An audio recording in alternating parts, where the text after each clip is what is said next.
ایک شخص پیر سید فیض الحسن شاہ صاحب کے پاس آیا، آ کر اس نے یہی سوال کیا، شاہ صاحب یہ بتائیے کہ شان حضرت عائشہ کی زیادہ ہے یا حضرت فاطمہ الزہرا کی؟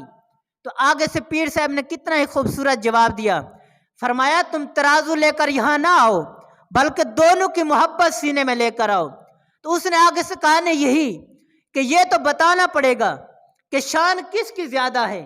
تو آگے سے پیر صاحب نے بھی کتنا خوبصورت جواب دیا، فرمایا سائل، سوال کرنے والے، میں آپ کو جواب دیتا ہوں، یہ ترازو گھر رکھنا، گھر بیٹھ کر خود ہی تول لینا کہ کس کی شان زیادہ ہے۔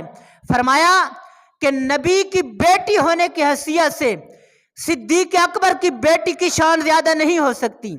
سب سے بڑی شان جو بیٹی کے اعتبار سے ہے وہ نبی کی بیٹی ہے، فاطمہ الزہرا ہے، اس کی شان سب کی بیٹیوں سے افضل ہے، کسی کی بیٹی ان سے افضل نہیں ہوتی۔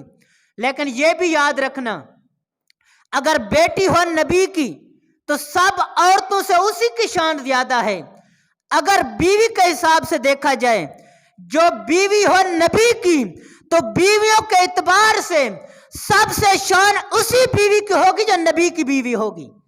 تو بیوی کے اعتبار سے دیکھو تو نبی کی بیوی ہے صدیق اکبر کی بیٹی عائشہ، تو بیوی کے اعتبار سے عائشہ کی شان سب سے زیادہ ہے، اور علی کی بیوی بنتی ہے فاطمہ الزہرا، تو نبی سے بڑھ کر علی نہیں ہے، اسی لیے بیوی کے اعتبار سے عائشہ کی شان زیادہ۔ اگر بیٹی کے اعتبار سے دیکھو تو صدیق کی بیٹی نبی کی بیوی بیٹی سے بڑھ کر نہیں ہے، تو پھر فاطمہ کی شان زیادہ ہے۔ تو پوچھنے والے نے پوچھا یہ بتاؤ کہ اب شان کس کی زیادہ ہو گئی؟ تو جواب پیر صاحب نے دیا، میں نے پہلے ہی کہا تھا کہ ترازو گھر رکھ کر آؤ، یہاں محبت لے کر آؤ۔ اب اگر ترازو میں تم نے شان تولنی ہے تو گھر بیٹھ کر تول لینا اور خود ہی دیکھ لینا شان کس کی زیادہ ہے۔